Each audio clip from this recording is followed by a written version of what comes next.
Hello, welcome. Good evening. Myself Ujjwal, on behalf of Sri Aurobindo Bhavan, Kolkata, the birthplace of Sri Aurobindo. The name of this webinar is Bharatvarsha with the vision of Sri Aurobindo.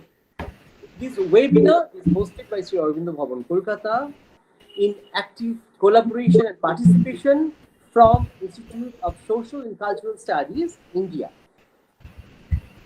So before I introduce to our chair and the distinguished speaker, I just wanted to say a few words. This webinar is that way I must say it's a landmark event. Why? The reason being, this is the first event which Sri Aurobindo Bhavan Kolkata is going to host to mark the 150th birth anniversary of Sri Aurobindo, which is going to be celebrated on 15th of August 2022. In fact, 2022 perhaps is going to be our biggest cosmic milestone in the history of the human race. That year being the year of 150th birth anniversary of Sri Aurobindo, but also that coincides with 75th Indian Independence Day. So that way, it's a cosmic conspiration, I must say, and particularly Sri Aurobindo being nothing but synonymous with freedom struggle and independence. So now I take the opportunity to introduce our guest today. So our today's chair, Dr. Sarup Prasad Ghose, a noted academician and director, Maulan Abul Kalam Azad Institute of Asian Studies, Kolkata. And our distinguished speaker today is Dr. Ananda Reddy, Director, Sri Aurobindo Center for Advanced Research, Puducherry. Now, after the words which you are going to hear from our chairperson, from our distinguished speaker, there would be a question answer session, brief question answer session. And in course of the entire webinar, I'll request all the participants to keep their speaker on mute.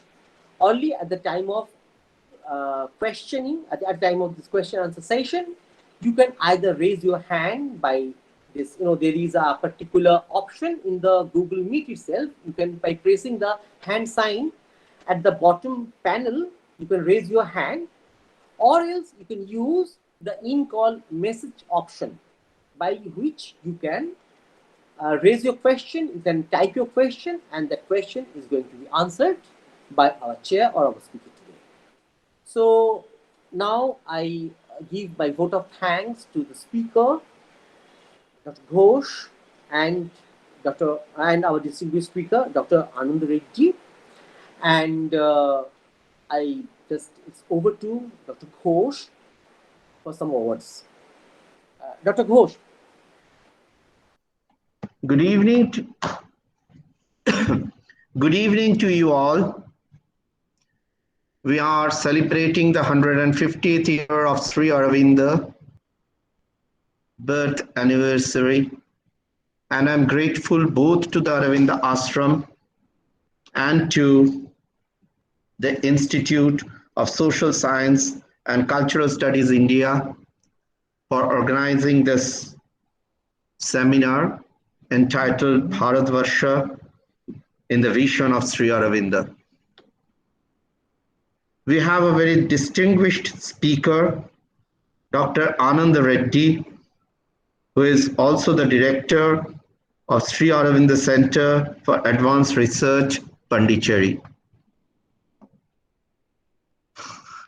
I will straight go to the program as scheduled and request the honorable speaker, Dr. Reddy, to start his deliberation on Sri Aurobindo. Thank you. Namaskar. Welcome to all of you. I'm really glad to be on this session because it brings me very lovely and lovable moments of Aurobindo Bhavan, which I visited many a time. And I'm honored to be a guest of also ISCS, Institute of Social Science and Cultural Studies. And to both of you, I'm very grateful to have called me on the inaugural session at this 150th birthday anniversary of Sri Aurobindo. And I'm sure we are going to have a great year ahead with lots of talks and functions and celebrations. This is an year which will be memorable in the memory of all of us, because this comes once in a while in our lifetime. Well, I must personally thank Vishwanath Da, because it was he who first called me and invited me for this talk. But when he gave me the topic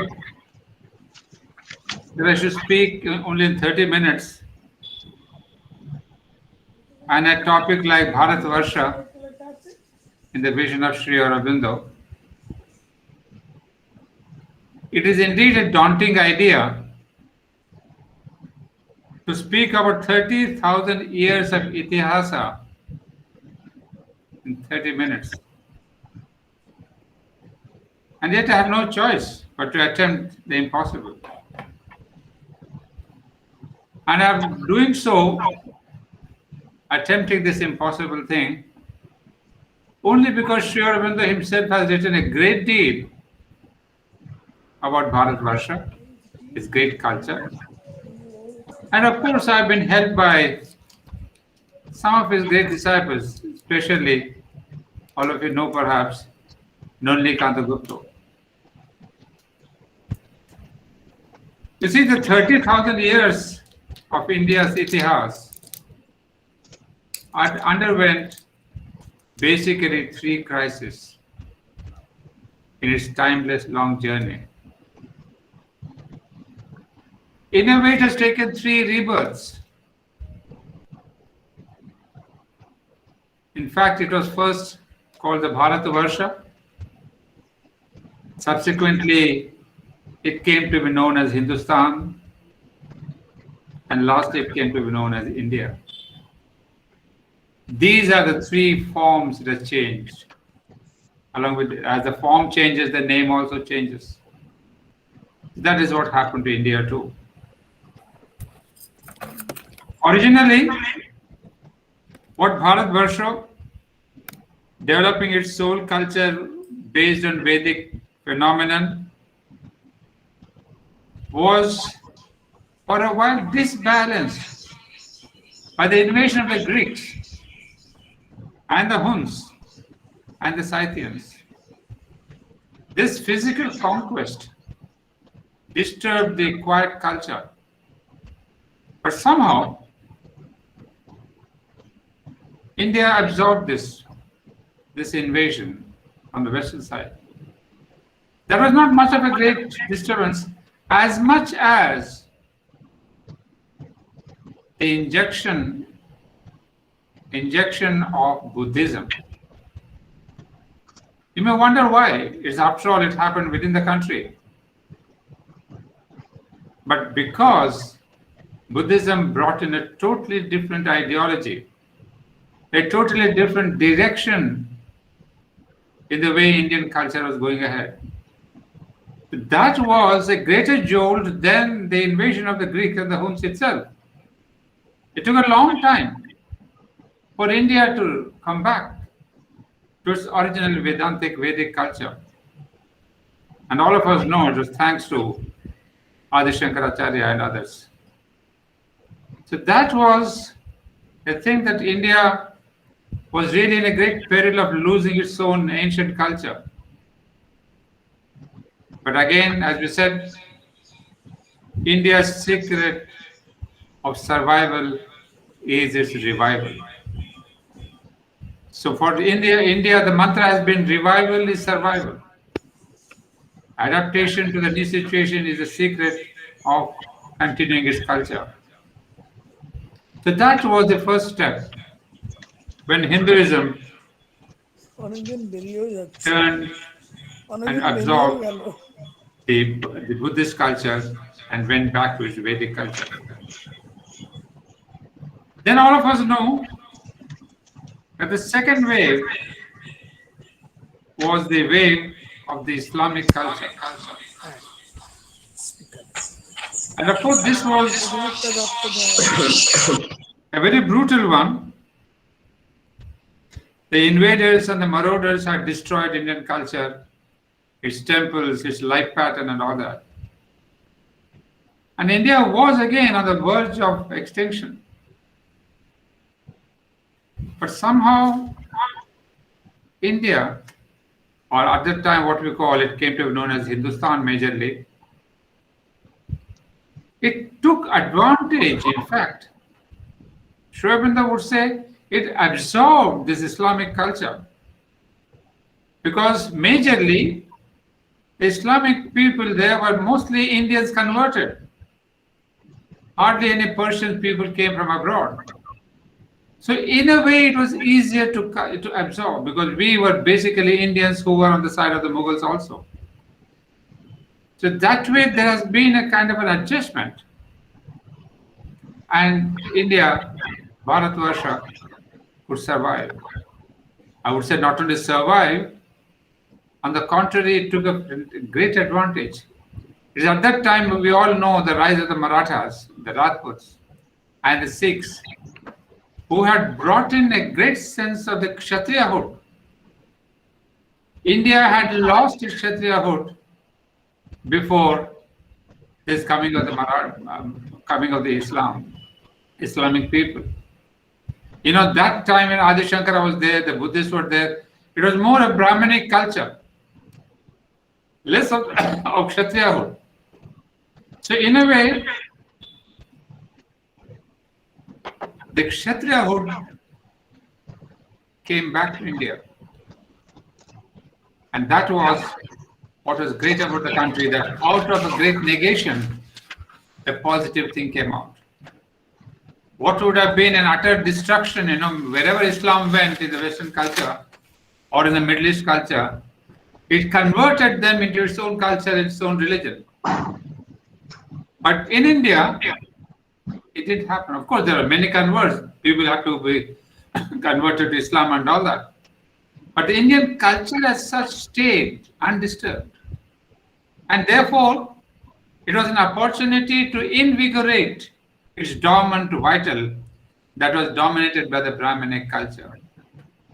You see, we are looking at history completely from a different point of view. It's not, you know, history per facts and kings and Islamic rulers and all that. We're not going into the historic details. But Sri Aurobindo is really analyzing the broad outlines of evolution of India, the Hindi, what we say here, Bharatvarsha. So this broad development, the second phase, the second wave as they call, the Islamic wave, also India survived and rejuvenated itself. It became richer in its culture, in its strength, in its Kshatriyahood. All of us know the third wave. Third wave was from the Europeans. What would say the European Weltanschauung. And this was his third birth. But Sri Aurobindo writes a beautiful sentence here when he was analyzing that during this third birth, when the Europeans came to India as colonialists, India's soul withdrew, he says. We don't know why. But very interestingly, he says, because India's soul withdrew, and it withdrew purposely to let in materialism. It's very interesting to know that. You see, otherwise materialism would not have taken its roots in India. It had to allow matter to dominate, and the spirit it withdrew. However, with all the story of the British that we see in our modern history through movies and all that, which is of course sad, and to see so many of our Indians being brutalized. And yet, Sri Aurobindo would say, that thanks to the Britishers, the colonialists, that India learned again a few more things. First of all, it says, Sri Aurobindo says, India revived the dormant intellectual and critical impulse. You see, remember, friends, what was there in Bharatvarsha in the ancient time before the Islamic, Brahmanic? During the Islamic, it was the Rajasic. And before the Britishers came, or during the Britishers, India had gone down into the tamas. Because the long question of survival under the Islamic rule, it had taken away the Rajasic, although there were Rajasic kings who really opposed the Islamic people. Slowly it lost its vitality and it sank into tamas, and that is the period when the Britishers came. So we had, as Sri Aurobindo would say, we have invited the Britishers. They didn't conquer our country. It is almost we invited them because of our own tamas. And this was done purposely by nature. Because India has to be revived, not for our own sake, but for the sake of the world. So it was a big jolt. It is a big, pressure and suffering. And yet, out of this, India revived the dormant intellectual and critical impulse. It rehabilitated life and awakened the desire of a new creation. It put the reviving Indian spirit face to face with novel conditions and ideals and the urgent necessity of understanding, assimilating, and conquering them. So imagine a new culture, because Sri Aurobindo does distinguish between what happened during the Islamic time and during the European time. You see, the Europeans we could not absorb because they are a foreign culture. And there's nothing common between our cultures. So we suffered a lot more during the Europeans than when we suffered during the Islamic rule. But this contradiction of cultures awakened in India a great interest. Intellectual awakening was there, and a desire for new creation came. There was a reviving of the Indian spirit face to face with novel conditions. Because remember, all the materialistic things that were coming to India, India was once again looking at materialism, looking at commercialism, and starting to grow materially once again. So this was the period when the national mind turned a new eye on its past culture, reawoke to its sense and import, but also at the same time in relation to modern knowledge and ideas. This was the turning point, as we say, during the dark ages, something new can come up. When the hour is darkest, then the new light comes. So during the British periods, there was an awakening of the intellect, awakening of the vitality, awakening of material growth. But you see, we had lost for about 700 years we did not have a contact with our own great ages of spirituality. So once again, materialism was brought into Indian culture. So this is how we see, in brief, the three rebirths of our country. So Bharatvarsha, what it did was, it revived, and revival was survival. So the three new births, Hindustan, Bharatvarsha, Hindustan, and India, these were the new phases. But after the Britishers came, towards the end, there was the beginning of a renaissance. A renaissance, again looking back into its own culture. But then what does it mean, renaissance? But before we go to the renaissance, we have first of all to understand what we meant by the essential culture of this Bharatvarsha. Here again, Sri Aurobindo has just 3 lines. He would say, first of all, spirituality is indeed the master key of Indian mind. The sense of the infinite is native to it. The first thing that all of us know, we have heard about it. But unfortunately, during the time when Sri Aurobindo was writing about this in his Foundations of Indian Culture, there were many foreigners who were trying to really destroy the Indian culture, as we say, breaking India. At least in the sense of breaking India, in the sense that is wanting to take away the confidence of Indians on Indian culture, and especially by their educational system. So this was the time when Sri Aurobindo came, and then he wrote a book called The Foundations of Indian Culture to explain that this negative idea that India was a spiritual country, but it was completely nothing to do with materialism, it had no rajasic strength, nothing to do innovative thing. Sri Aurobindo had to write a long essay, a long book to explain no, is the other way around. So we say the first age of India's greatness was a spiritual age. That was the age right from the beginning up to the coming of the Islamic rule. Of course, at that time, spiritual age, what does it mean? Because immediately the word spirituality is uttered in the modern context, we think it's something renunciation, negative thing, living life and being an ascetic. No, India truly had never had this kind of a definition. That spirituality is negativism. It never had. On the contrary, Sri Aurobindo defends this idea that when we have high peaks, mountain peaks, like we have Mount Everest, it's the highest peak. But imagine that highest peak is not standing on a single pillar. The high peaks of spirituality, they have a very vast range of base. That is the secret Sri Aurobindo tells us, that Indian spirituality, which spoke of the Vedas and the Upanishads and the Gita and the Shastras and all that, such high spirituality which the world, all over the world in its entire history had never seen such peaks, was bound to have a tremendously vast section of life. And in this life, as it says, it casts its rays downward and outward to embrace the multiplicities of thought and the richness of life. Therefore, the second long epoch of India's greatness was an age of the intellect, the ethical sense, the dynamic will in action, and enlightened to formulate and govern life in the luster of spiritual truth. So this is what we have, what we say Bharatvarsha's culture: great spirituality, great intellectualism, aesthetic sense, ethic sense, dynamic action. But then there is also the third period, a third period where the outer forms are developed, like it's politics, like it's social forms, social reforms. So we see there is nothing that Indian world, Bharatvarsha could really escape from. Spirituality, intellectuality, life itself, and the development of the outer form. In one place, Sri Aurobindo would say, the greatest benefit of India, or what we say Indianism, or what we say Indianized.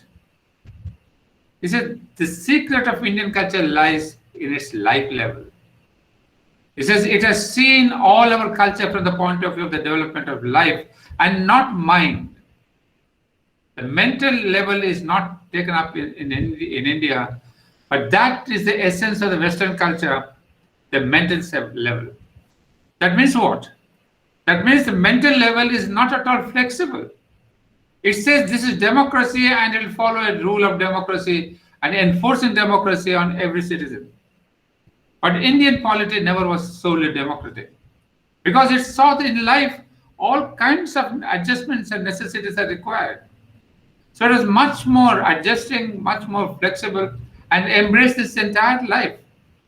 So the secret of Indian development is that it stood on the development of life plane. It utilized the mind, its intuition, its spirituality, its psychic being, its avatars, etc. But always the greatness, the secret of India is development of life. So we see here that India had developed its large outer lines, political lines. That is why Sri Aurobindo, when he says that, no, because we imitated the West, we lost this sense of Indianness. Including this constitution, we have been mentalized and imitating the others, the Western world. That's why Sri Aurobindo is not very much for this democratic parliamentary system, which is nothing really a la Indian. Because we are not taken into account the lifestyle, the life rhythms, our politics and our polity of the West, of the past. However, this was a period when towards the end, because the Britishers had to be driven out, there was a kind of a renaissance. This renaissance is what we say, if you can see, it is not the politics that happened. There is no renaissance in politics. The renaissance in spirituality. What we have is the birth of Arya Samaj. And so many Samajas came about. We had great men, great avatars like Sri Ramakrishna and great vibhutis like Swami Vivekananda. Our India's genius is we always start our revolutions through, first of all, through the field of the great spiritual masters. It's after the spiritual masters, then there's social revolution, then there's individual revolution, then there's artistic revolution, then comes the politics. So what happened in Shantiniketan was the cultural revolution, aesthetic revolution of pure art and music and all that. So these were based on a kind of a spirituality. So we cannot go back and imitate the West. And that's what Sri Aurobindo has time and again relentlessly told us, that do not forget the great truth of the Bhagavad Gita. That it is always better to follow our own, even though it may mean death, than to imitate an alien culture. We have never taken that word of Sri Krishna very seriously. We always took to the West. Even today, the greatest thing is that we are still now, unfortunately, sadly, imitators. Everything we imitate from the West. And that's what Sri Aurobindo condemns, that if you want to revive first your power of thought. Sri Aurobindo says that India sank not because of the stupid argument of poverty. We were never poor. But poverty was there because of the imitation. We have stopped thinking. So he says there is a sinking of the superabundant vital energy and rapid cessation of old free intellectual activity. Sri Aurobindo does not blame India. It became materially poor, not because of our material poverty, but because we became intellectually poor. And that still continues. India is not able to come out of its poverty because we are still masters in imitation. And especially we take things easy. We want to imitate what is easy, almost digested and utilized from the West. We want to take that and utilize in our place. But that is the agony of our Indian culture, that we are not yet learned to be our own selves. In fact, Sri Aurobindo says another thing that happened was, we say we are spiritual, but unfortunately, we became much excessive externalism of ceremony, rule, routine, mechanical worship. Again, this is happening. We think of great spirituality, but we have become slaves of our ceremonies, routine, and mechanical worship. We say, oh, this puja is coming, that puja is coming, this puja. Every day we think of the days of the puja, but it becomes mechanical. There's nothing inward, nothing inner.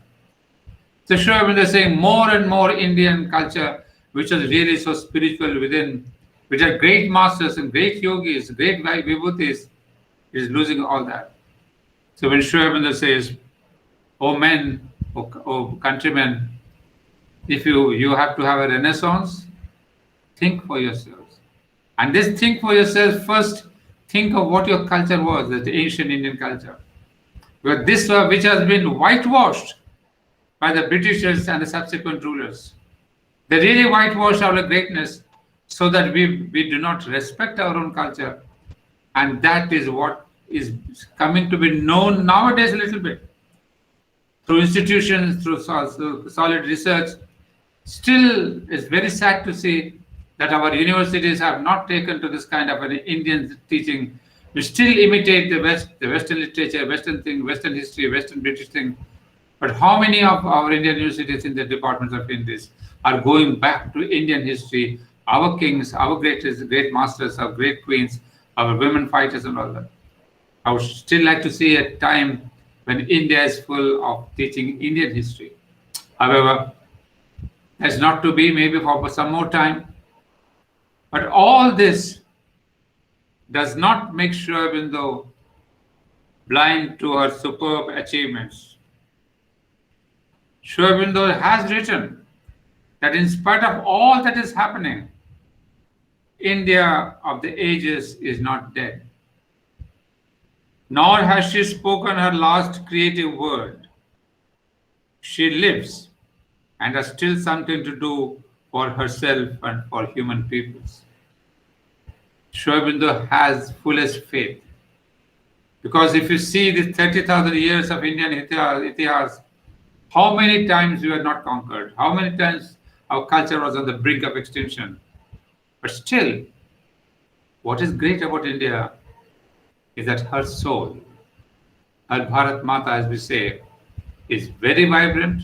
Sometimes she withdraws, sometimes she comes forward, but she has never withdrawn, she has never abandoned the country. In spite of our slaveries, our people who have betrayed of our own countries from inside and outside, still Bharat Mata has been so large.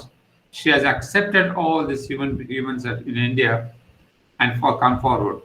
So Sri Aurobindo says in the last word, India of the ages is not dead, nor has she spoken her last creative word. So there are times, as soon the time will come, India will speak much more, not only to herself, but to the world. But as I said, Sri Aurobindo was an evolutionary visionary. He never let himself get blind with any culture, be it the Britishers or the Europeans or India.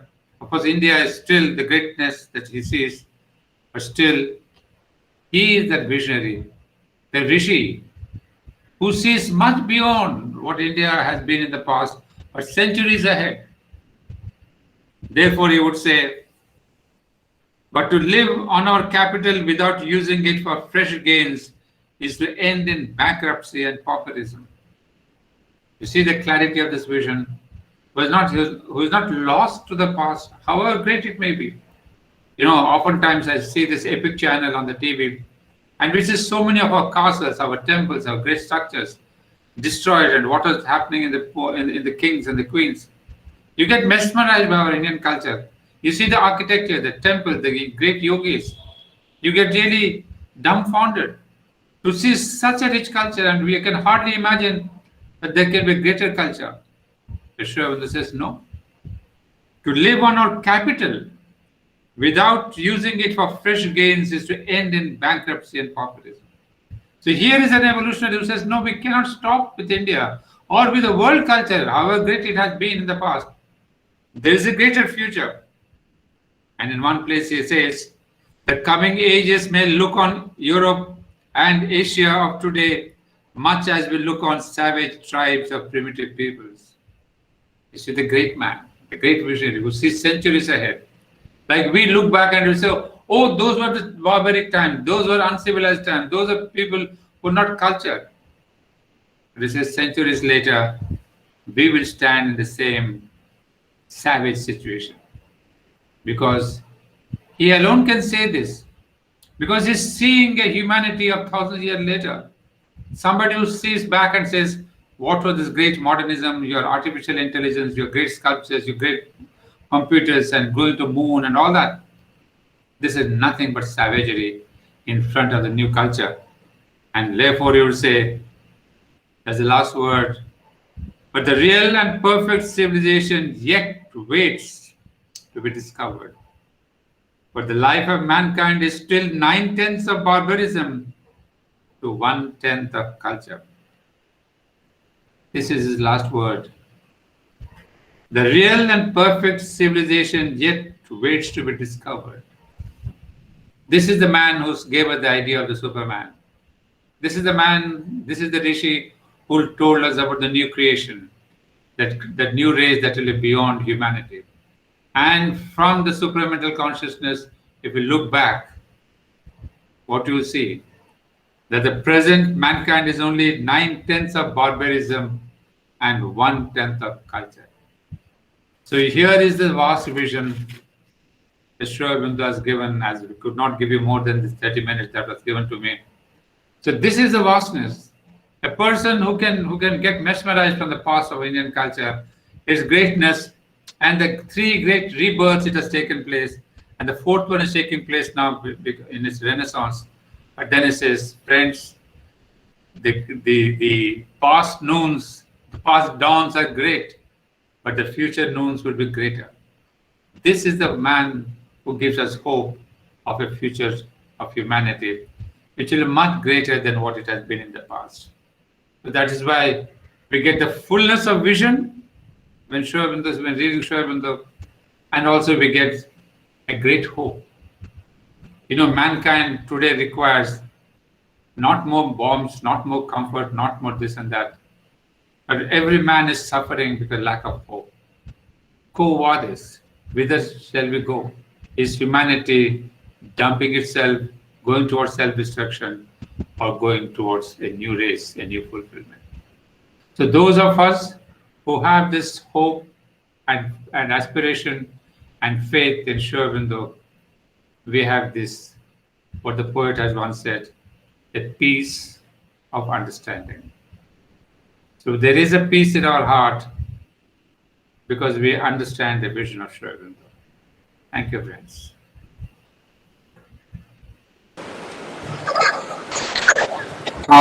Thanks a lot, Dr. Reddy, for such a value-enriching words. We really got enriched through your speech. So now we got one brief question-answer session. I will request all the participants to explore their in-call message option, that they got a chat box kind of thing where they can type their questions, and Ananda Reddy sir can answer those questions. So it's over to the participants to raise their questions. Thank you.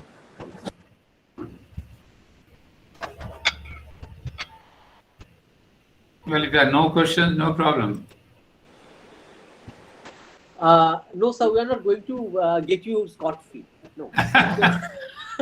So that way, if there is any question, if there is an issue in writing the questions in the chat box, I will request to raise your hand. You will see there is a icon of hand. You can press the icon at the lower panel of your Google Meet. You will see. We will request participants. We will encourage participants to ask questions. It's a rare opportunity to get Dr. Reddy with us.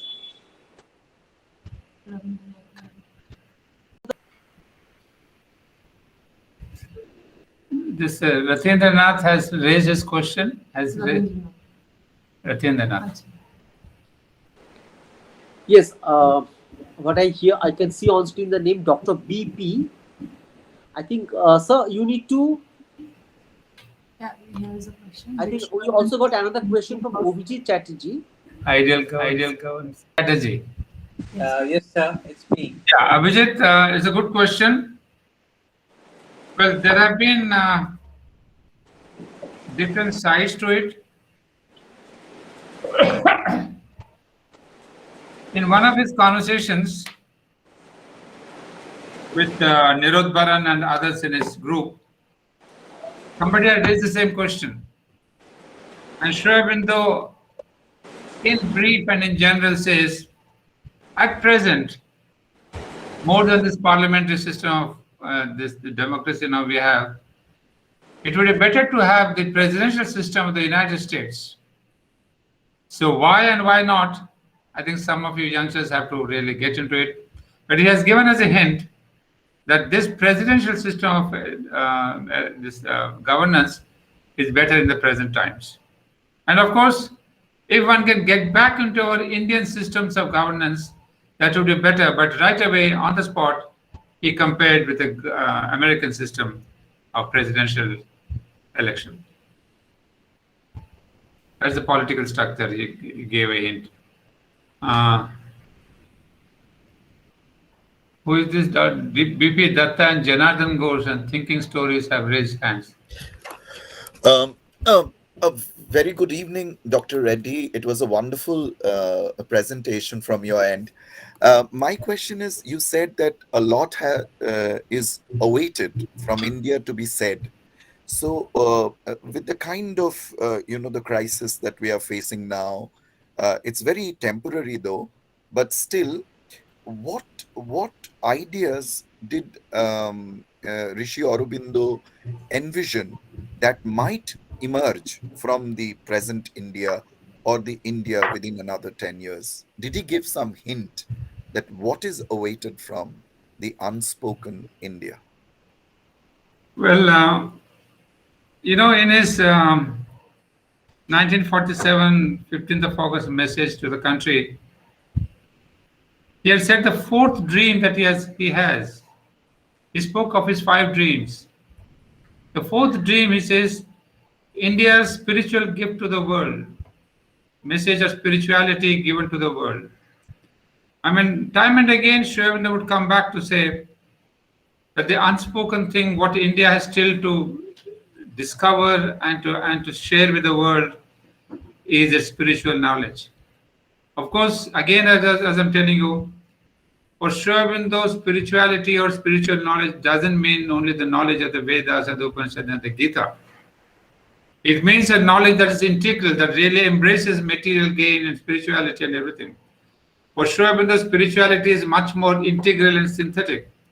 So when it says India's spiritual gift to the world, it doesn't mean only gurus going and then religious people going and giving them some teachings of the Upanishad. It is also what India is doing now. This question of material secrets, our scientific secrets, and all that.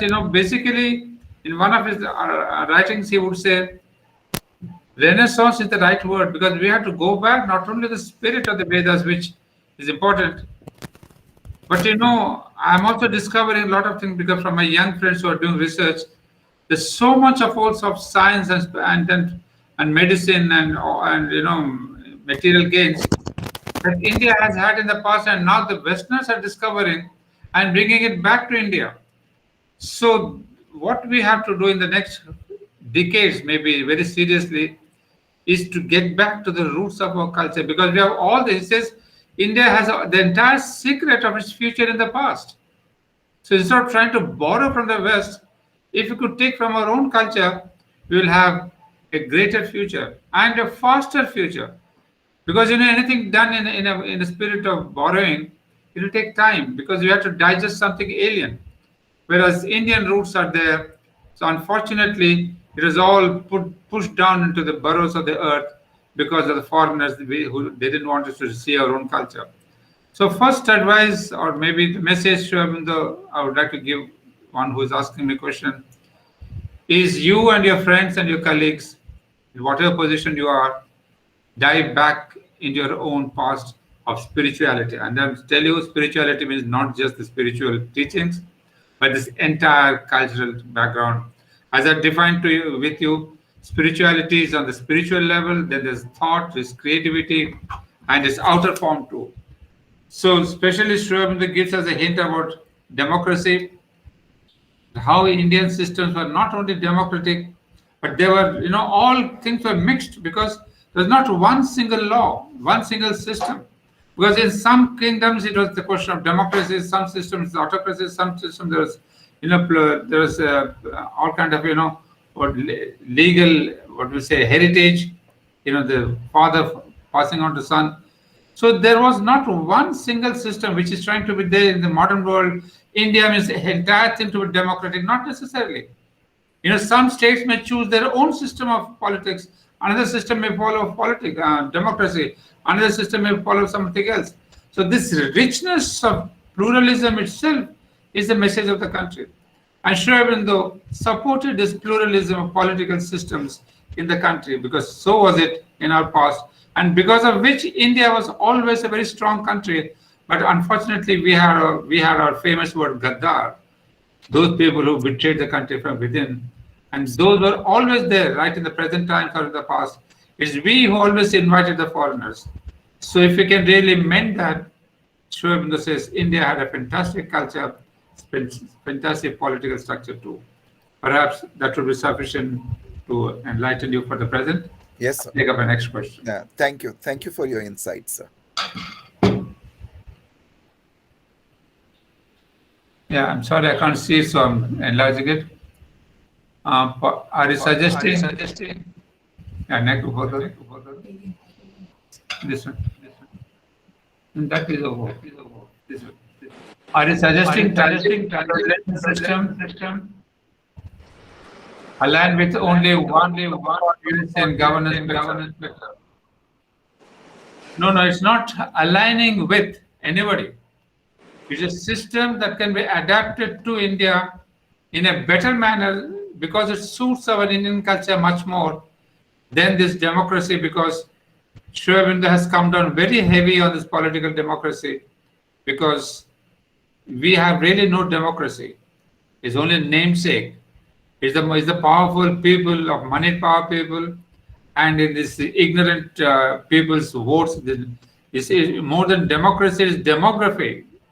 The people's votes, and people are not giving their really votes because of the system, the knowledge of the person. It's all politics. It's all this thing, is that thing. So Sri Aurobindo was fed up with this thing right from the times of his independence days. So he says democracy is there only for the namesake. It's the money power and it's the people number power which rules, but not really the persons who come to the power are not at all representing the people that come with this question of their ignorance and their money power. So it's not very much for that. India had learned this long back, and so it changed many of its forms. So when we say transition to presidential system from parliamentary system, we do not align with any country, but this system was also practiced in our own ancient culture, and we should bring back that kind of a presidential system. Maybe that is the answer. In fact, at a long centuries later, I mean, I don't know what's the time span there, Sri Aurobindo would say the ultimate thing would be a spiritual anarchy. I mean, you can imagine what's the meaning of spiritual anarchy. Now we have social anarchy, political anarchy, and you see the result of this political and social anarchy. But when there would be a kind of a spirituality coming back in India, as it was there in the ancient times, the political system would be called a spiritual anarchy. Yeah. Next question here. This is the next question. No, permit. Party politics does not have any inherent democracy and bent upon to garner support by hook or crook. Does ancient India or Sri Aurobindo offer any solution? Well, that is why he says, unfortunately, India has to go through this terrible experiment called democracy. He writes it very precisely. He says, unfortunately, this party politics and this democracy, as you described very well, bent upon garnering support by hook or crook. He says it has been, thrust upon India, unfortunately. And may I tell you, friend, Mr. Abhijit Chatterjee, that not only democracy, but many things have been thrust upon our country after the independence. That has been our unfortunate thing, starting right from the Cripps proposal down to the independence movement, down to our constitution. We were not aware. We were just awakening from our slumber and this thing. So we have been we have been going on a wrong track all along. So Sri Aurobindo would say that this kind of a democracy does not fit India. And this question of, pushing India into a wrong track, it has been our unfortunate history. But I hope we awaken to our own history. And first of all, I think, the saddest thing is we're still following our MAKAIAS system of education, and we take pride in that.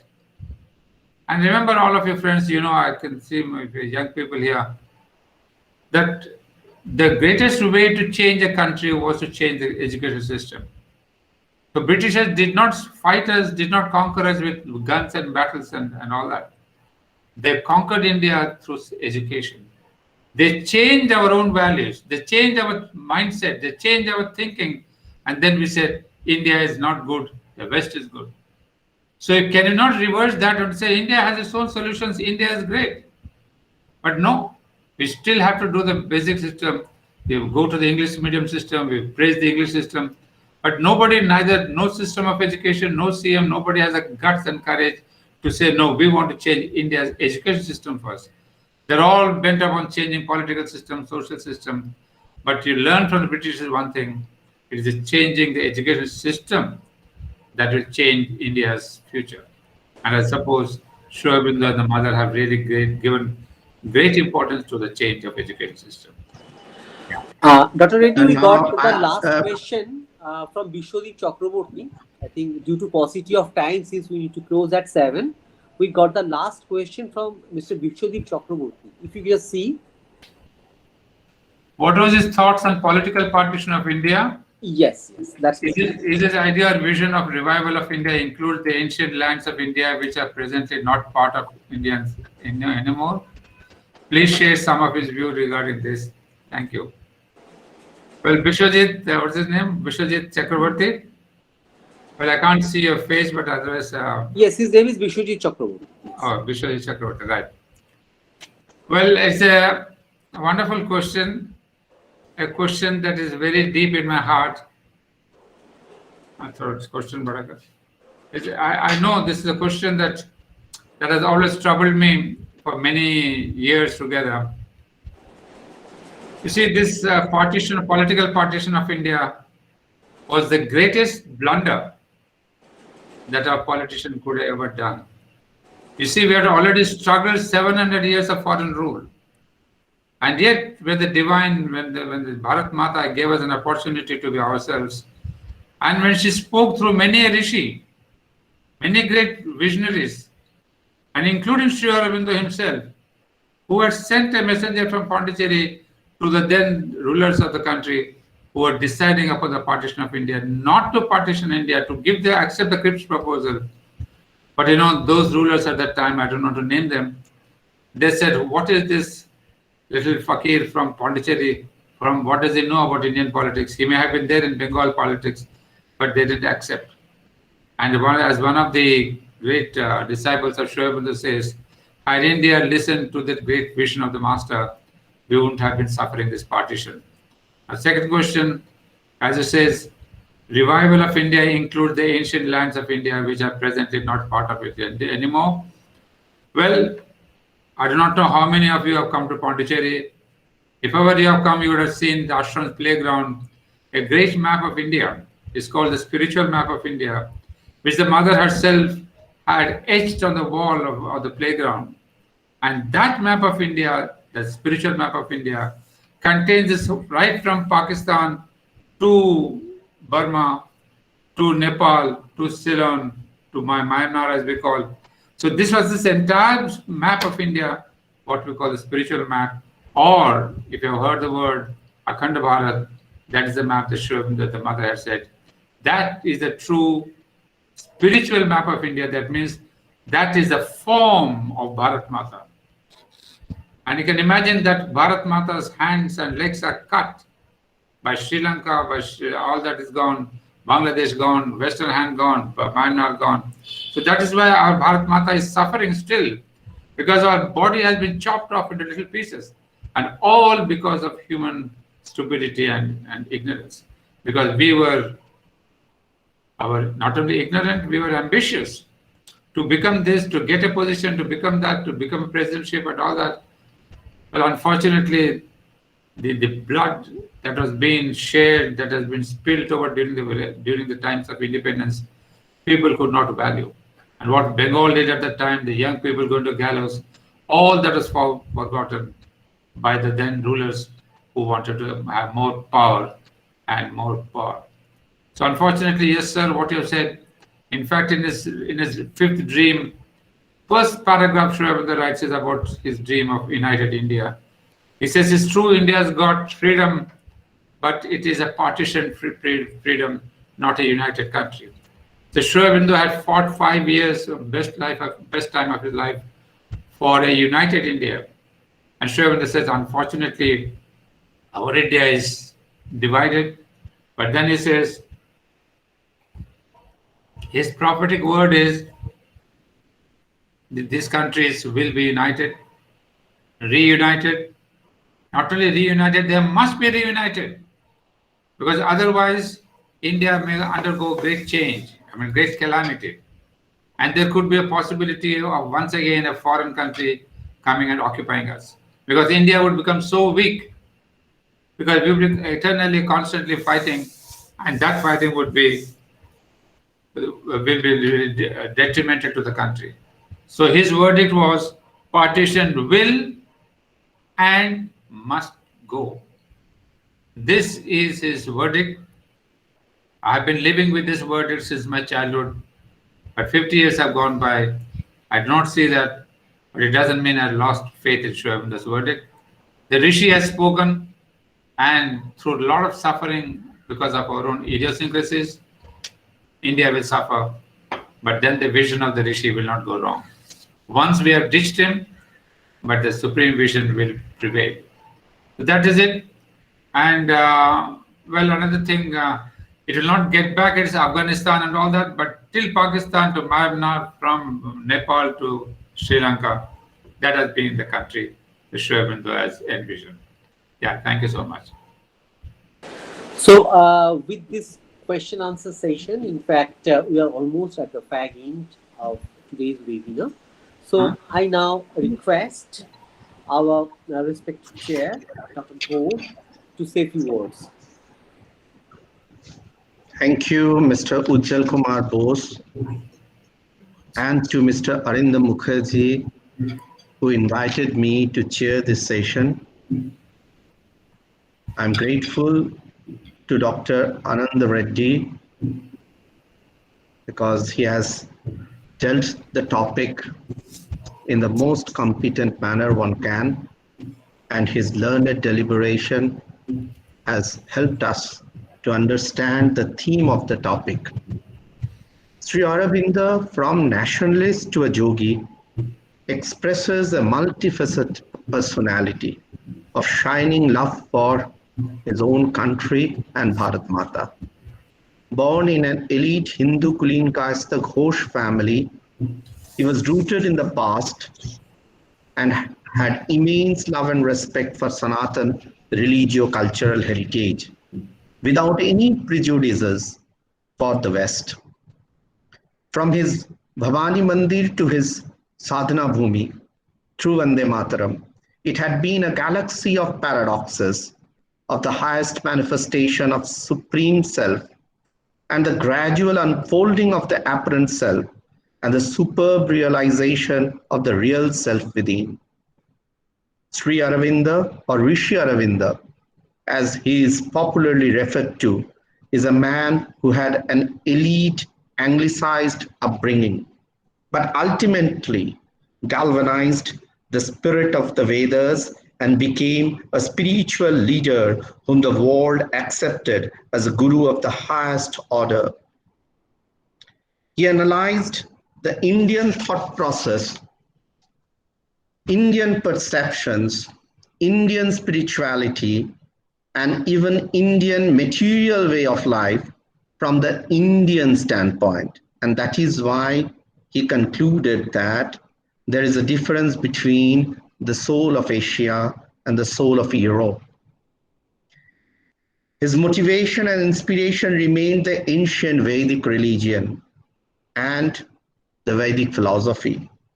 His Uttarpara speech in the year of 1909, that's why, was the realization of a noble truth that Sanatan Dharma is nationalism and India will be great when Sanatan Dharma will be realized in the true spirit. Our speaker today has rightly touched these points in his own way. In academics, we invite views, and there are certain areas where we always agree to disagree. But his viewpoint that the conquerors have not allowed the gradual development, the gradual fulfillment of Indian understanding will be taken with great admiration. Buddhism to Vivekananda was the fulfillment of Hinduism.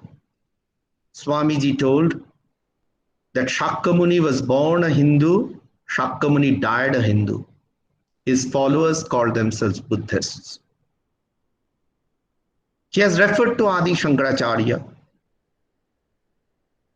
and Sri Aurobindo and Swami Vivekananda, the two founders of the neo-Hindu movement, had been speaking about the same concepts in many cases. When Swami Vivekananda was leaving India for the West, Sri Aurobindo was returning from the West to India. And these two Hindu sadhaks had touched the soul of India during the years when it was about to be believed that the white man took the responsibility to civilize India. They stood and taught us the mission of India to the world. And here, from Adi Shankaracharya to Swami Vivekananda, from Madhavacharya to Sri Aurobindo, it has been a continuous journey. And the very concept of Hindu-Buddhist conflict is a concept manufactured and catered by a section of historians who had more admiration for things which has happened outside India than things which has happened within India. It has been a great injustice to Mother India that we have analyzed and we have wrote Indian historical developments taking the European perspectives into consideration. In India, when we say the Hindu nation, it envelops each and all. A bunch of converts and descendants of converts can't make a nation. And that's why Sri Aurobindo rightly said that when the Sanatan Dharma rises, India rises. And to him, Sanatan Dharma is nationalism. We have been taught by the Britishers about economic imperialism.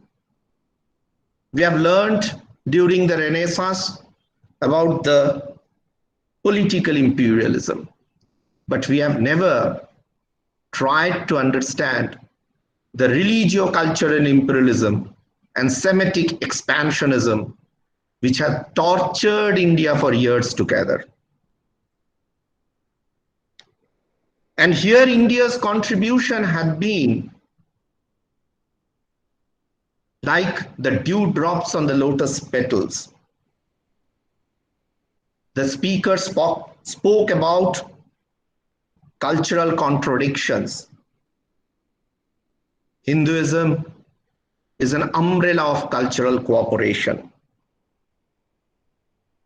From the journey from Sanatan Bharat through medieval Hindustan and to modern India, it has been a troubled one. Three religions came down to us from time prehistoric: Hinduism, Zoroastrianism, and Judaism. And three religions have absorbed tremendous shocks. And three religions, by their survival, proves their inner strength. When there are a handful of Parsis to speak the tale of their grand religion, and Christianity, the daughter of Judaism, has conquered the world, waves after waves arose in India. And the speaker has rightly told that sometimes these waves came with an impression that they will shook the very foundations of the Vedic religion. But after the topsy-turvy situation was over, all these different waves were accommodated, absorbed into the mother faith, the Shashvata Sanatana Hindu Dharma. From the high heights of the Vedanta philosophy, to which new discoveries of science may look like mere echoes,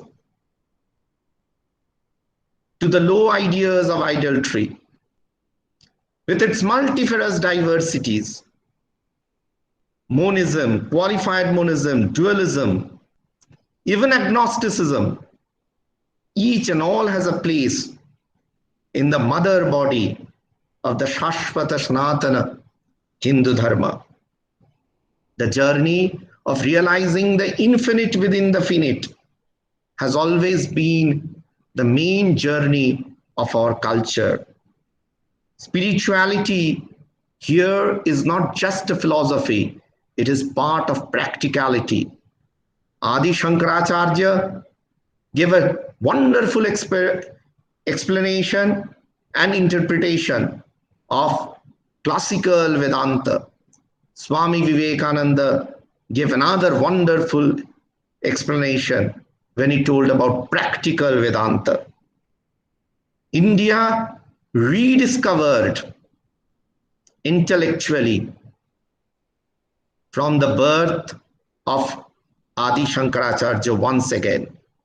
And it got its ultimate conclusion into the years of Swami Vivekananda and Sri Aurobindo. They took out from the narrow shales of ritualism to the highest order of realization. The history of India is not the history of conquerors. It has been written in such a manner to inject a slavish mindset amongst the Indians. But if we read the real writings, the original writings of Sri Aurobindo and Swami Vivekananda, we can understand the inner spirit of this nation from man making to nation building. With these words, I have been told that the presidential address should be within 10 minutes. So I have completed it more or less in the 11th minute.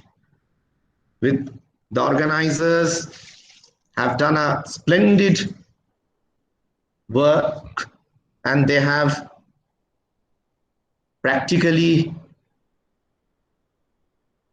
done an intellectual exercise in inviting each and all of us to speak on a topic which is very dear to our heart. Thank you.